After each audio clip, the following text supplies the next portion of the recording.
de l'actualité, le sommet de Madagascar va refermer ses portes ce dimanche après une deuxième et dernière journée de travaux. Plusieurs dossiers ont été abordés hier, notamment les crises sécuritaires, la lutte contre le terrorisme en Afrique et aussi les migrations. Le bon voisinage, une notion qui ne fait pas l'unanimité. Dans certaines communes, les voisins sont prompts à se donner la main et à se soutenir. Ailleurs, on préfère vivre chacun pour soi. Qu'est-ce que de l'une ou l'autre de ces options implique? Nous en parlerons tout à l'heure. Élection présidentielle en France, qui de Jean-François Fillon ou d'Alain Juppé va représenter la droite en 2017. Ce dimanche, le second tour de la primaire va départager les deux candidats. Les premiers résultats sont attendus après 20 heures. Bonjour à tous, nous sommes heureux de vous retrouver ce dimanche matin pour un tour d'horizon de l'actualité nationale et internationale sur RTI 1. Il va conduire durant les 3 prochaines années le patronat ivoirien. Jean-Marie Aka, par ailleurs président-directeur général de la Société ivoirienne des productions animales, succède officiellement à Jean Kakou Diagou à la tête de la Confédération générale des entreprises de Côte d'Ivoire. C'est lui que nous recevons pour le magazine de ce dimanche. Avec lui, nous allons parler bien sûr de la Confédération. Ce sera tout à l'heure. Jean-Marie Aka, bonjour. Bonjour madame. Merci d'être avec nous sur ce plateau. Nous revenons à vous dans une trentaine de minutes.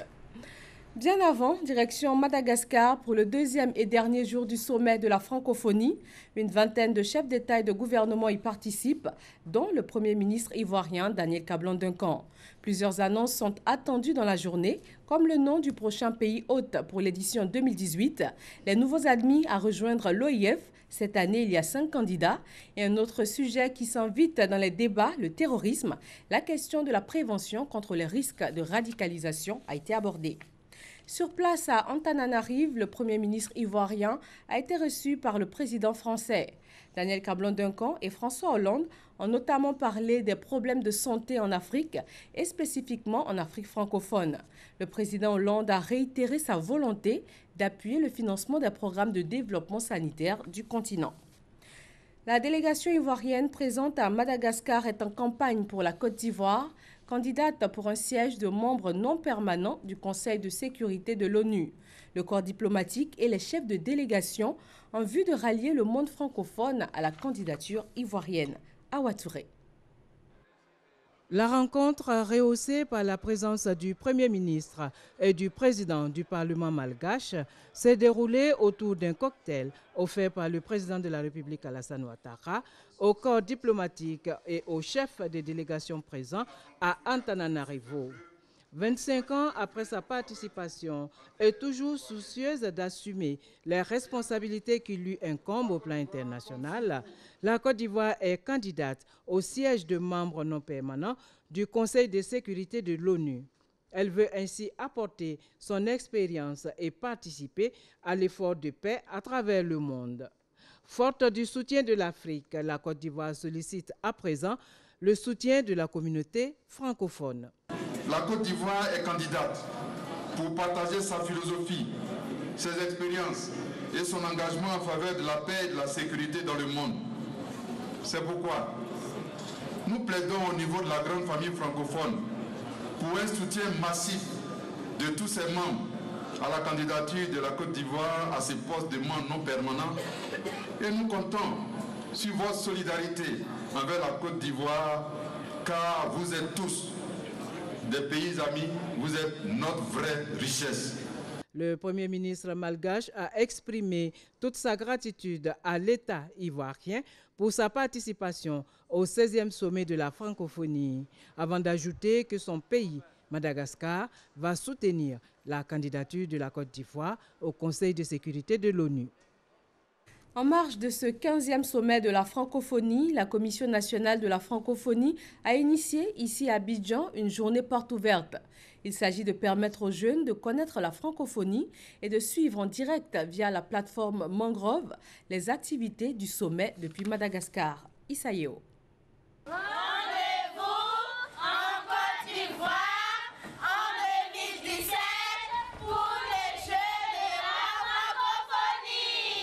Les jeunes au cœur du 16e sommet de la francophonie pour valoriser leur créativité, leurs idées, leurs solutions et leur vision du monde. La francophonie veut ainsi faire des jeunes les acteurs incontournables du développement dans l'espace francophone. Pour la première fois, une vingtaine de jeunes francophones âgés de 21 à 30 ans ont été associés aux travaux du sommet. La jeunesse a également été mise en valeur à l'occasion d'une journée entièrement consacrée aux jeunes, le 25 novembre au village de la francophonie. Une journée marquée par l'organisation de plusieurs panels. Libre Ensemble, une plateforme d'interaction entre les jeunes et de volontariat, la jeunesse au cœur des solutions, la promotion de l'auto-emploi et le financement participatif des projets jeunes.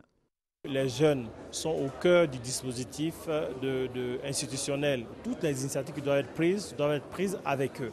Et nous sommes d'accord avec ce message que les jeunes veulent passer. Il nous a été donné l'opportunité de nous exprimer sur le sujet pour leur dire qu'il est important qu'ils prennent leur part entière dans ce développement en matière d'emploi, mais aussi dans la communauté en ce qui concerne leur engagement citoyen pour impacter leur environnement, mais surtout pour le développement durable. Après sa participation au 16e sommet de la francophonie, c'est une jeunesse en marche, une jeunesse des solutions qui prend la parole pour devenir une force francophone de construction et de développement durable.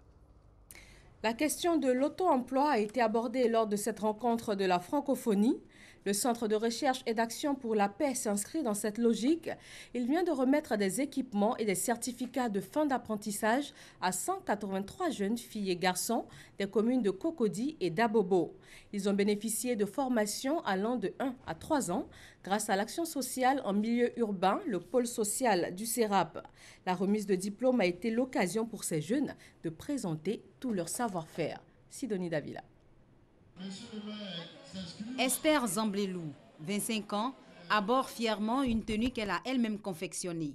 Pour en arriver là, elle aura bénéficié d'encadrement. Je venais d'arriver dans l'atelier où je travaille, c'est-à-dire la couture, et mon patron a entendu parler de Asimi. Et c'est ainsi qu'il m'a encouragée. Ça me fait 1 an aujourd'hui dans la couture. Mais ce que moi j'ai porté, c'est moi j'ai cousu. Parce que j'ai pris ça au sérieux.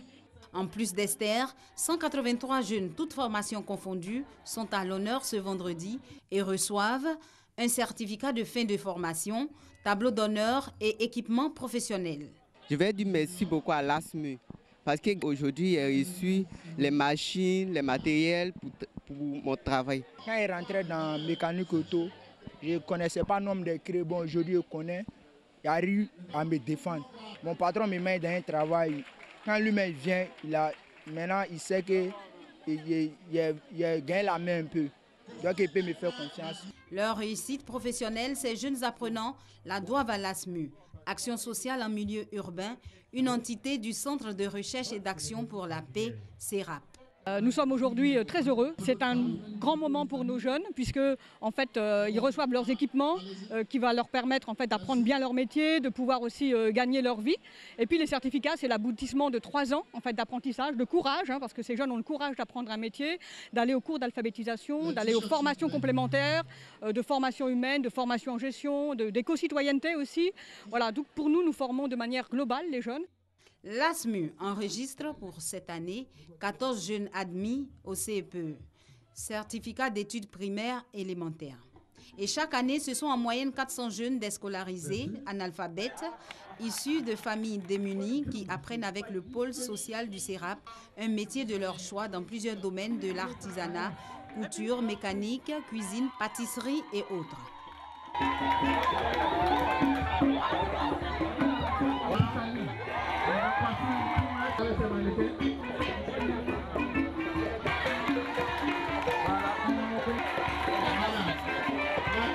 Plusieurs institutions et ministères accompagnent l'action de l'ASMU dont le but est surtout de contribuer à améliorer les conditions de vie et statut des plus vulnérables à travers l'insertion professionnelle des jeunes. Une initiative qui cadre avec l'action de l'État en faveur des jeunes. Hier, 26 novembre, journée internationale des enfants de la rue. Ces enfants quittent pour certains leur famille pour rejoindre la rue. Ils dorment sous les tables des marchés, se livrent à la prostitution et à la consommation de la drogue. Malgré ces conditions très difficiles, qu'est-ce qui entraîne ces enfants dans la rue? Qu'est-ce qui est fait pour les en sortir? Davis Oyo et Serge Colea. Les enfants ont des droits, mais force est de constater, dans la vie de tous les jours, ces droits ne sont pas toujours respectés. Les enfants ont un droit et donc ces droits-là doivent être protégés. Je suis prêt à défendre, à crier sur tous les toits pour ne pas qu'on maltraite les enfants. Parce que ces enfants-là n'ont pas demandé à venir au monde. L'une des raisons principales qui favorise le phénomène des enfants dans la rue, c'est la violence. Chaque jour, quand ils sont remarqués, ils boivent, ils viennent me frapper. Chaque jour, ils boivent, ils viennent me frapper. Donc, ceci va chez ma tante à Makori. Ma tante à Makori, maintenant, son mari me faisait la même chose. Donc, ici, revenu, ici, quitter la vessie, venir dans la rue. La rue est devenue le refuge de centaines d'enfants victimes de maltraitance. J'étais chez ma grande soeur. Ben, elle m'a maltraité, c'est ça, ici, quitté là-bas. Quand tout ça s'est levé à 8 h, elle me frappe. Pourquoi elle me s'est levée à 8 h, elle me frappe. Donc souvent, ce qu'elle fait, ce qu'elle n'a pas fait, elle me frappe, que c'est moi qui fait. Elle me frappe, maman, que c'est moi qui vole son argent. Elle me frappe, à cause de ce qui était là-bas. Livrés à eux-mêmes, ces enfants deviennent vulnérables. C'est le cas de certaines filles qui s'adonnent à la prostitution dès leur jeune âge. Quand j'avais 13 ans, je vivais dans la rue. Il y a une fille qui m'a montré comment on couchait un garçon. Non, il a couché plein de garçons. Aujourd'hui, il y a 16 ans. Pour aider ces enfants laissés pour compte, l'organisation Dignité et Droits pour les enfants en Côte d'Ivoire, DDECI, mène des actions. Elle œuvre surtout à leur réinsertion. DDECI procède par des missions terrain. Dès qu'un enfant nous est référé, le cadre, d'abord on lui donne l'appui alimentaire. Parce qu'on s'est dit que peut-être qu'il a fait 2 jours, 3 jours, il n'a pas mangé, ou bien il n'a pas mangé à sa faim. Donc on lui fait un bon repas copieux. Et après, comme ça, un kit sanitaire, c'est-à-dire drap, brosse à dents, tout, pour qu'il soit installé avec un lit, une literie. Et après cela, il passe, après l'assistance sociale, il passe chez les psychologues pour une écoute, pour voir quelles sont les raisons qui l'ont poussé à aller dans la rue. Grâce à tous ces efforts, des enfants pourront avoir la chance de retrouver leur famille. Beaucoup d'enfants vivent encore dans la rue, sans aucune éducation, sans aucune protection sociale. L'espoir de leur bâtir un avenir radieux s'en trouve ainsi hypothéqué. Autorités gouvernementales, organisations pour la promotion des droits des enfants en sont conscientes. Toutes appellent à une plus grande responsabilité des parents. Ces enfants de la rue arrivent pour certains à réintégrer leur famille et l'école après une prise en charge. Le projet Ressources pour l'élimination de la vulnérabilité des enfants a implanté 22 projets écoles dans différentes localités. Et l'heure est à un bilan après 18 mois d'activité sur le terrain. À Boussanogo. Lancé en mars 2015 pour prendre fin d'ici l'horizon 2020, le projet Ressources pour l'élimination de la vulnérabilité des enfants, REV, sous le lead de Save the Children, se porte bien au dire des envoyés du ministre de l'Éducation nationale, Kandia Kamara. Au regard de son axe, éducation et autonomisation de la jeune fille, son premier bilan semble prometteur. Selon Dr SMD Abla Gisèle, directrice du projet, le soutien du ministère de l'Éducation nationale à travers la DEMOS et le DAPS-COGES a été déterminant pour le contenu et la qualité de ce bilan partiel. 6 régions sanitaires ont été sélectionnées pour la mise en œuvre du projet REV, à savoir Abidjan 2, l'Agnébi-Tiassa, Lamé, l'Indénié-Djoablin, le Bélier, le Gbeke et le Mzi-Ifou. Ce sont 22 projets écoles animés par 21 ONG dans 22 districts sanitaires qui sont à la tâche. Une mobilisation dont l'objectif essentiel est d'aider le ministère de l'Éducation nationale à faciliter l'accès et le maintien à l'école des enfants vulnérables, notamment les jeunes filles. Selon les animateurs du projet REV, l'assistance socio-économique aux écoliers vulnérables est en partie soutenue par 98 associations villageoises d'épargne et de crédit. Mise en place il y a 6 mois. À cet effet, dira le chef du projet REV, près de 52 millions de francs CFA ont déjà été mobilisés par les épargnants bénéficiaires du projet. Les partenaires et ONG présents à ce regroupement ont enrichi de leurs échanges et recommandations cet atelier bilan d'ancrage du projet Rêve. La police criminelle a interpellé les présumés membres d'un gang suspecté de nombreux vols à main armée. Ils auraient dernièrement dérobé la somme de 150 millions de nos francs à un opérateur économique dans la commune de Marcory. Et c'est un véritable arsenal de guerre que la police a saisi à leur domicile après les avoir interpellés. Abou Sanogo. 50 millions de francs CFA restitués à cet opérateur économique par le directeur de la police criminelle. Lui qui s'est vu être dépossédé de la somme de 150 millions de francs CFA par ces individus à Marcory zone 3 le mercredi 10 octobre dernier. Saisi après ce vol, une équipe d'enquête de la direction générale adjointe de la police judiciaire à travers la police criminelle ouvre une enquête. Un des auteurs de ce vol est signalé à Grand Bassam dans le quartier Moki. Les équipages de la brigade de recherche et d'intervention dépêchés dans cette localité le mardi 22 octobre réussissent à mettre le grappin sur Khalifa Sidibé et Tangara Mohamed Bachirou qui, interrogés, passent aux aveux.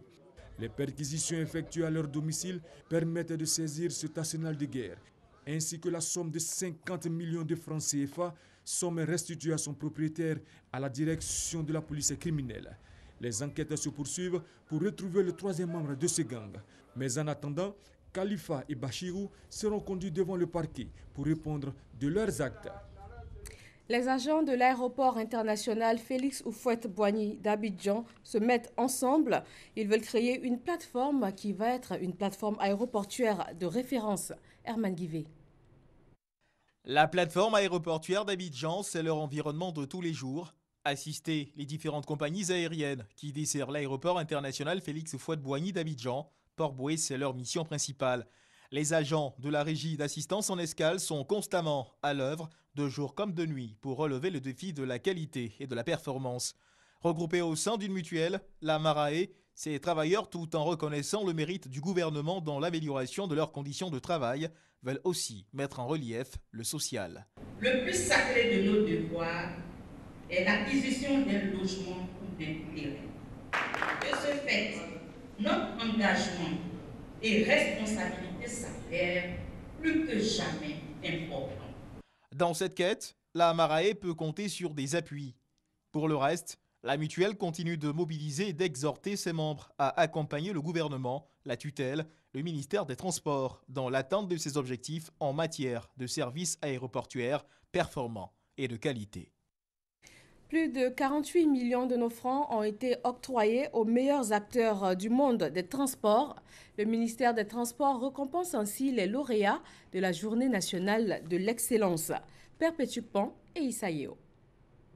Après une sélection, ces hommes et femmes sont choisis comme les meilleurs acteurs du secteur des transports pour l'année 2016. Le ministre des Transports a saisi l'occasion pour rendre hommage aux femmes qui exercent dans le milieu du transport et qui travaillent avec abnégation et annonce des réformes dans le secteur. La réforme que nous avons engagée continue parce que nous avons beaucoup d'autres points que nous devons réaliser pour que le secteur des transports routiers soit totalement modernisé. Aujourd'hui, nous devons mettre un accent particulier sur la sécurité routière, car la route tue. Les lauréats qui ont montré leur efficacité dans leurs différents domaines d'activité promettent de redoubler d'efforts pour garder le cap. C'est beau de conduire, c'est chic d'être au volant, c'est vraiment intéressant et je me sens à l'aise dedans, sérieusement. Et j'encourage vraiment mes soeurs à venir faire comme moi. Le secret, c'est un peu le travail, l'organisation et surtout l'écoute des collaborateurs, le respect des collaborateurs. Les hommes avec qui je travaille, ils sont très cool avec moi. Quand je viens, il y a du respect et je pense que c'est un métier prometteur, un métier plein d'avenir. Les meilleures entreprises de transport routier de marchandises au nombre de 3 ont reçu 4 500 000 francs CFA. 2 500 000 francs CFA pour les entreprises de transport routier de voyageurs et 1 million de francs CFA attribués aux prix spéciaux. C'était un reportage commenté par Malika Koulibaly. Le village de Michel Cros, dans le département de Dieukoué, accueille une importante population de déplacés du parc national du Mont Péko. Le ministère de la Solidarité, l'ONUCI et le Programme alimentaire mondial PAM se sont rendus sur place afin d'évaluer la situation humanitaire. Des vivres ont été offerts à ces populations vulnérables à hauteur de 750 millions de nos francs. Herve Boué. La population de Michel Cros, village de la sous-préfecture de Guéhébli, département de Djekoué, a presque doublé depuis l'évacuation des infiltrés du parc national du Mont Péco. D'une population initiale de près de 4 900 âmes, aujourd'hui elle avoisine 9 000 personnes, ce qui a engendré des conséquences dans plusieurs domaines. Pour l'éducation, par exemple, on note une insuffisance et une précarité des bâtiments scolaires, un enseignement à double vacation, un manque en table-banc. Bon, on travaille très difficilement. Ils sont assis 4, 4, 5, 5, voire même 6, 6 même. Les autres secteurs comme l'eau et l'assainissement, la santé et la sécurité alimentaire sont tout aussi touchés. C'est donc pour s'enquérir de la situation post-évacuation du Mont Péco dans le village de Michel Cros que la ministre de la Solidarité, de la Cohésion sociale et de l'indemnisation des victimes entreprend cette visite de terrain. Elle est accompagnée de la représentante spéciale du secrétaire des Nations Unies pour la Côte d'Ivoire ainsi que du directeur régional du Programme alimentaire mondial pour l'Afrique de l'Ouest et du Centre. Ils sont venus les bras chargés. 750 millions de vivres offerts par le PAM et le ministère de la Solidarité, de la Cohésion sociale et de l'indemnisation des victimes. Cette aide est destinée aux personnes qui vivent dans cette contrée, et je dis bien des personnes vulnérables. Que ces personnes soient des déplacés ou ces personnes soient celles qui les reçoivent. Je voudrais tout simplement exprimer encore une fois l'engagement des Nations Unies à accompagner la Côte d'Ivoire dans la gestion de cette question d'exfiltrés du Mont Péco. La ministre Maria Toukoné a saisi l'occasion pour réaffirmer la détermination du gouvernement à protéger ses parcs et réserves et salue les efforts consentis pour le maintien de la cohésion sociale à Michel Cros. Plusieurs communautés vivent ensemble.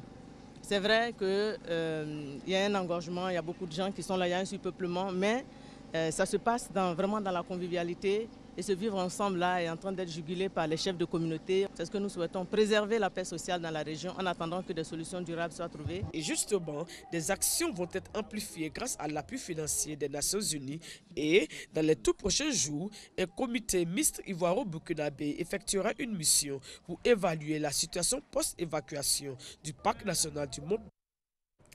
Le bon voisinage, une notion qui ne fait pas toujours l'unanimité. Dans certaines communes, les voisins sont prompts à se donner la main et à se soutenir dans les événements heureux et malheureux. Ailleurs, on préfère vivre chacun pour soi, sans contact avec les voisins. Astou Touré s'est intéressé au sujet.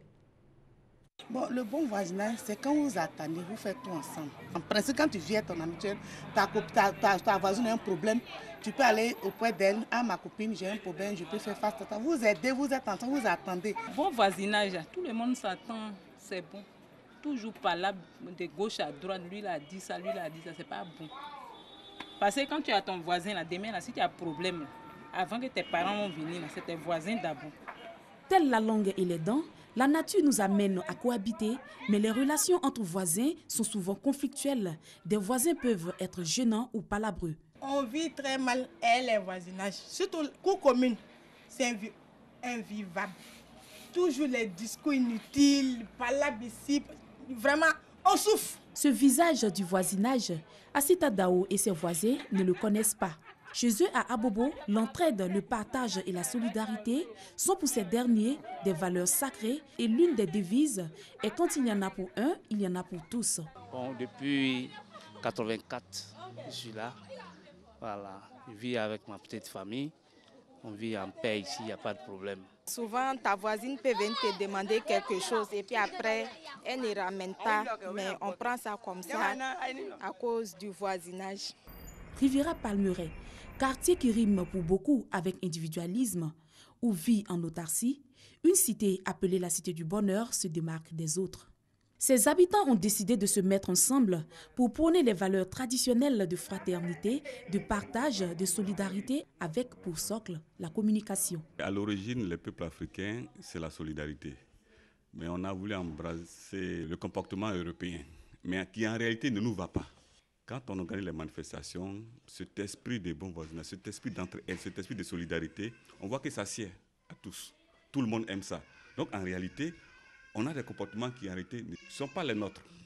Parce que l'individualisme, en réalité, nous, ce n'est pas notre affaire. L'individualisme, ce n'est pas notre affaire. Le 15 novembre, qui commémore la Journée nationale de la paix, a été l'occasion pour se dire « Voisin, tu es mon premier parent ». Cette vie communautaire, ils avaient tous à cœur de la partager et ils en sont heureux. Ici, on a bien voulu magnifier cela et on a institué une journée, tous les 15 novembre, la journée de la paix. Nous, on a appelé ça la journée du bon voisinage. Depuis que cette journée a été organisée, on se dit de plus en plus bonjour et je pense que petit à petit, les habitudes de réticence vont tomber et on va tous s'embrasser vers l'union de notre cité. Tony y réside depuis près d'une dizaine d'années, Dame Ncho depuis quelque temps seulement. Les deux font l'expérience du bon voisinage. On a essayé de s'adapter et de s'intégrer au mode de vie de nos voisins qui étaient nos prédécesseurs. Et du coup, c'est allé de faire. Mais le bon voisinage, ce n'est pas toujours parfait. Pour certains quartiers que je connais, où les voisins ne se disent même pas bonjour, je peux dire que j'ai eu une chance vraiment d'être dans cette cité. La convivialité, vraiment ça se passe très bien. On a beau avoir de l'argent, on a beau être ce qu'on est, certes, mais quand tu as un problème, mais c'est ton voisin d'abord que tu fais appel, avant que tes parents n'arrivent. La jeunesse de la cité, principale bénéficiaire de cette cohésion, entend la vulgariser et la perpétuer. Accueil chaleureux, générosité, bisous et accolades sont devenus des gestes simples qui s'exécutent avec passion et joie. Cette générosité des habitants de la Cité du Bonheur est reconnue même au-delà de la commune. Elle a attiré cette dame menacée de quitter sa maison pour loyer impayé. Elle espérait avoir une oreille attentive et elle en a eu. Elle est repartie soulagée. Des palabres peuvent exister, mais tous reconnaissent les bienfaits du bon voisinage. Élection présidentielle en France, qui de François Fillon ou d'Alain Juppé va représenter la droite en 2017? Ce dimanche, le second tour de la primaire va départager les deux candidats. Ils ont tous les deux porté leur bulletin dans l'urne ce matin. Les bureaux de vote ferment à 19 h et les premiers résultats sont attendus après 20 h. Aux États-Unis, les élections sont terminées, les résultats connus. Hillary Clinton a accepté sa défaite, mais pas Jill Stein, ex-candidate à la Maison-Blanche. L'écologiste veut faire recompter les voix dans 3 États clés où les résultats étaient très serrés entre la candidate démocrate et Donald Trump. Elle a récolté les 7 millions de dollars estimés nécessaires pour y arriver. Et le camp Clinton a fait savoir ce week-end qu'il appuyait la démarche. Le président élu Donald Trump, lui, la qualifie de ridicule. Le père de la révolution cubaine, Fidel Castro, est décédé ce vendredi soir à La Havane à l'âge de 90 ans. Son frère Raúl Castro, qui lui a succédé au pouvoir en 2006, a annoncé qu'il serait incinéré le samedi prochain, conformément à sa volonté. 9 jours de deuil national ont été décrétés par les autorités cubaines. Ici en Côte d'Ivoire, les associations des femmes du Conseil Café Cacao s'engagent pour la santé. Elles viennent d'initier une campagne de collecte de sang. Le personnel du Conseil Café Cacao et leurs familles se sont investis dans cette cause pour sauver des vies. Sita Soro. Le don de sang, un acte simple qui sauve des vies. Le personnel du Conseil du Café Cacao l'a bien compris. L'Association des femmes du Conseil Café Cacao, AFMCC, a organisé une cérémonie de collecte de sang. Nous avons des femmes productrices qui veulent donner naissance à une vie et qui perdent une vie, des accidentés de la route, qui sont aussi des producteurs, des enfants qui sont dans des centres de pédiatrie et qui meurent parce qu'ils sont anémiés. On a besoin de poches de sang pour sauver la vie de ces enfants-là. Je suis O positif, donc je suis un donneur universel. Je pense qu'en donnant mon sang, je peux sauver une vie. Le sang étant considéré comme une denrée rare, ce genre d'action est encouragé afin que plus personne ne meure en Côte d'Ivoire faute de sang. Des propos du docteur Franck Nzi du Centre national de transfusion sanguine, CNTS. Quand on prend la population en Côte d'Ivoire qui est autour de 23 millions d'habitants, selon les normes OMS, on doit avoir 10% de la population qui doit donner son sang. Et malheureusement, nous sommes autour de 150 000 poches de sang. Donc, notre combat, c'est d'aller à l'autosuffisance en produits sanguins. Nous sommes sur la voie. Nous pensons l'atteindre avec des initiatives comme celle que vient de mener cette dame et à travers d'autres associations de donneurs de sang. Au total, 150 poches de sang ont été récoltées au cours de la cérémonie et mises à la disposition du Centre national de transfusion sanguine. Pour atteindre l'autosuffisance en sang, les besoins annuels de la Côte d'Ivoire se chiffrent à 60 000 poches. La Côte d'Ivoire dispose à ce jour de 27 établissements de transfusion sanguine fonctionnels repartis sur toute l'étendue du territoire national.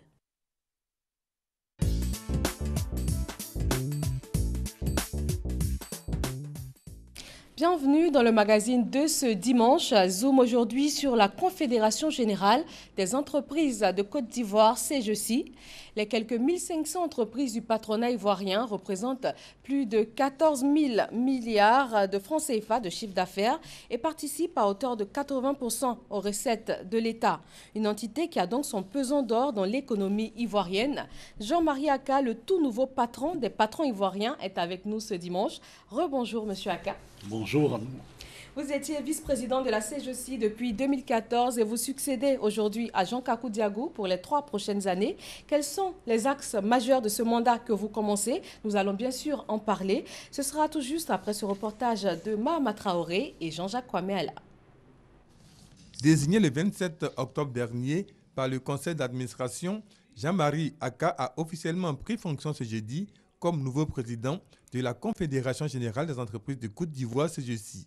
Le meilleur choix à ce poste pour le patronat ivoirien, selon son prédécesseur, Jean Kakou Diagou. C'est l'homme idoine pour conduire plus haut encore notre organisation. Je ne doute pas un instant que Jean-Marie fera de grandes choses. Ainsi donc, Jean Kakou Diagou quitte la tête de la CGECI. De 2005 à 2016, l'homme a contribué à crédibiliser l'institution comme une force de proposition au service de l'économie ivoirienne. En témoigne la réalisation d'un siège pour le patronat ivoirien baptisé la Maison de l'entreprise. Avec Jean-Marie Aka, l'État ivoirien espère consolider son partenariat avec la CGECI. Nous souhaitons œuvrer avec vous pour un secteur privé encore plus fort, prêt à accompagner le gouvernement dans l'atteinte de son objectif d'une Côte d'Ivoire émergente à l'horizon 2020, comme voulu par le président de la République. Ce pari, nous pouvons le gagner ensemble, dans un esprit de dialogue, de concertation, de compréhension mutuelle, dans un partenariat gagnant-gagnant. Amélioration de la compétitivité des entreprises ou encore promotion de l'esprit entrepreneurial sont entre autres les priorités du nouveau président de la CGECI. Voilà, nous venons de le voir. Selon le président sortant, vous êtes l'homme qu'il faut. Alors, selon vous, quels sont les points forts qui ressortent de ces 11 années de Jean Kakou Diagou à la tête de la CGECI? Les 11 années de mandat du président Jean Kakou Diagou ont été marquées par des acquis importants pour le mouvement patronal ivoirien. On peut citer au titre de ces acquis la notoriété renforcée de la CGECI, notoriété auprès des entreprises, notoriété auprès de l'ensemble de la population ivoirienne et notoriété à l'international. On peut citer également, au titre de ces acquis, la reconnaissance du statut de porte-drapeau de l'ensemble du secteur privé et reconnaissance de ce statut qui est aujourd'hui le statut de la CGECI. On peut citer, au titre de ces acquis, des résultats probants des différentes discussions et démarches engagées dans le cadre du partenariat avec le gouvernement dans le but de rechercher une amélioration du climat des affaires en Côte d'Ivoire. Donc, on peut indiquer, au titre de ces résultats, par exemple, la mise en œuvre du tribunal de commerce, qui est une grande avancée pour notre pays. On peut citer également la mise en place du comité de concertation État-secteur privé, qui est l'organe permanent de discussion et d'échange entre l'État et le secteur privé. Et cerise sur le gâteau, votre reportage vient de l'indiquer tout à l'heure, on peut noter comme acquis ce siège du patronat ivoirien la maison de l'entreprise, érigée au centre du plateau et qui est un espace de travail et un espace de réalisation des activités de la CGECI qui fait la fierté de l'ensemble du secteur privé ivoirien. Alors, M. Aka, au départ, c'était l'Union patronale de Côte d'Ivoire. Par la suite, c'est devenu le Conseil national du patronat ivoirien. Et aujourd'hui, c'est la CGECI. Quelle est la vision que vous avez de cette organisation, la principale organisation patronale de Côte d'Ivoire que vous dirigez aujourd'hui? Alors, vous l'avez indiqué, au départ, c'était l'Union patronale de Côte d'Ivoire, ensuite le CNPI et aujourd'hui la CGECI. Tout cela indique bien que le mouvement patronal ivoirien s'inscrit dans une continuité. Il a été d'abord l'œuvre de pionniers qui, depuis l'UPACI, en passant par le CNPI, ont posé les fondations du mouvement patronal. Et donc, je voudrais citer le président Joseph Akangui, citer le président Marcel Zadikessi et feu le président Jack Diawara, qui ont posé les fondations de ce mouvement patronal. Et bien sûr, le travail a été repris par le président Jean Kakou Diagou, qui a élevé sur la base de ces fondations les murs du mouvement patronal ivoirien. Donc, nous nous inscrivons dans cette continuité du mouvement patronal, mais en même temps, quand on parle de mouvement patronal, on parle d'entreprise, on parle d'économie. On parle donc d'un univers où rien n'est jamais définitivement acquis. On parle donc d'un univers où il est indispensable d'être dans un mouvement d'adaptation et de remise à niveau permanent. Alors justement, parlant d'adaptation, de remise à niveau permanent, toutes les entreprises ivoiriennes ne sont pas membres de la CGECI. Est-ce que vous entendez aller vers elles? Est-ce que vous entendez les intégrer durant votre mandat? Alors oui, toutes les entreprises ivoiriennes ne sont pas membres de la CGECI, mais le plus grand nombre des entreprises ivoiriennes sont directement ou indirectement membres de la CGECI. C'est le lieu de rappeler que, contrairement à ce qu'on pourrait penser, la CGECI n'est pas l'organisation uniquement des grandes entreprises. La CGECI est également l'organisation patronale des PME et donc de l'ensemble du secteur privé. Lesquelles PME adhèrent à la CGECI à travers leurs organisations de base, donc leurs groupements professionnels. On peut citer le MPME, le mouvement des petites et moyennes entreprises de Côte d'Ivoire, qui est membre de la CGECI et qui lui-même regroupe un nombre important de PME. Mais également, de nombreuses PME figurent au titre des adhérents directs à la CGECI. Oui, nous devons continuer d'élargir pour toucher les autres entreprises qui ne sont pas ni à travers leur groupement, ni à titre individuel membres de la CGECI, mais la CGECI touche déjà un nombre très représentatif de l'ensemble des entreprises ivoiriennes.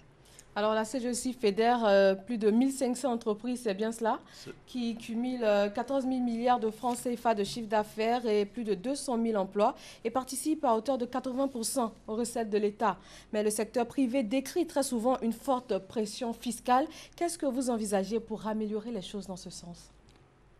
Alors, quand on parle d'environnement des affaires, bien sûr, on touche à tous les domaines, aussi bien le cadre juridique, on a cité tout à l'heure le tribunal de commerce, mais également le cadre fiscal, qui est un pan important de l'environnement des affaires.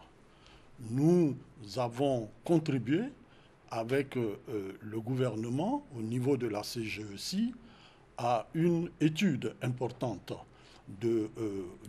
d'analyse du système fiscal ivoirien.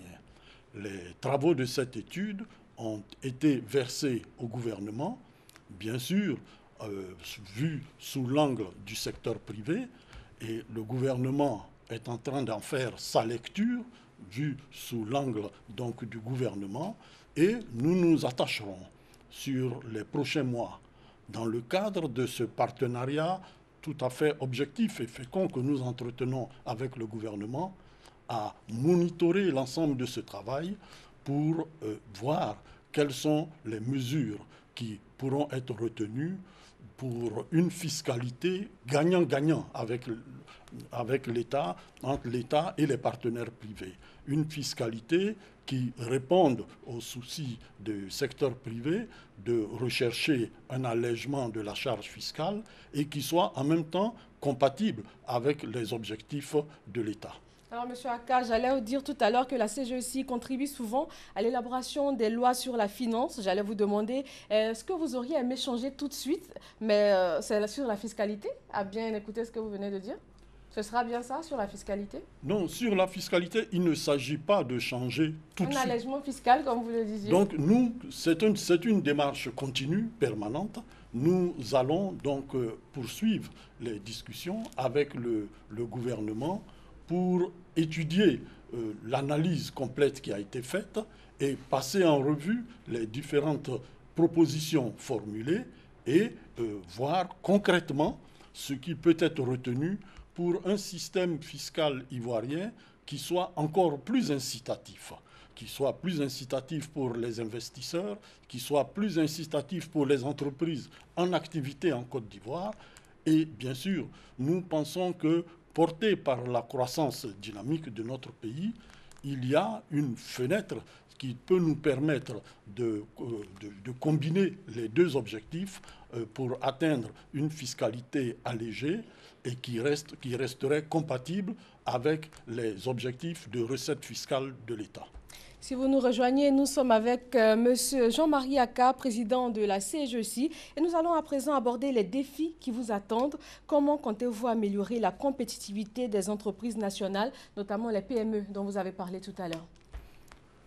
Oui, alors comme je l'indiquais, contrairement à ce qu'on peut penser a priori, les PME font partie intégrante de la CGEC. Et donc, les PME sont au cœur de l'action et des préoccupations de la CGEC.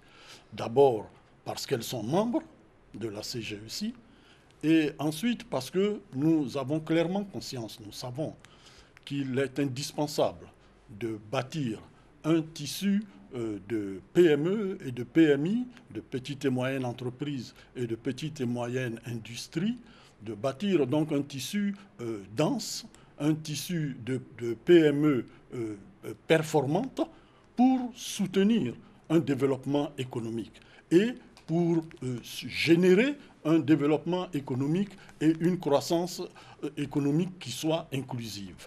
Donc, je dirais, la bonne santé ou le bon développement des PME et des PMI rejoint des préoccupations d'ensemble, non seulement au niveau de l'économie, de l'ensemble de l'économie, mais également rejoint des préoccupations des grandes entreprises, des moyennes entreprises qui savent pertinemment qu'elles ont tout à gagner avec un tissu de PME et de PMI qui soit densifié. La CGEC mettra l'accent sur cet aspect-là, sur les prochaines années. Et nous avons une très forte illustration qui est une initiative forte qui a été prise par la CGEC à travers sa commission de financement du secteur privé. Et vous avez pu noter dans l'actualité, il y a à peine 72 heures, que la CGEC a lancé une initiative forte que nous avons dénommée « La finance s'engage ». Cette initiative a permis, c'est une première en Côte d'Ivoire, de mobiliser des engagements de financement de la part du système financier et bancaire de la place jusqu'à hauteur de 1340 milliards de francs CFA pour apporter un début de réponse à cette problématique aiguë des PME qui est le financement des investissements et du développement de ces PME. Merci, M. Jean-Marie Aka. C'est une question très importante, surtout quand on sait que ces PME occupent au moins 80% des entreprises en Côte d'Ivoire. Merci d'avoir répondu à nos questions, M. Jean-Marie Aka, nouveau président du patronat ivoirien. Merci à vous tous de votre attention et très bonne fin de journée sur RTI 1.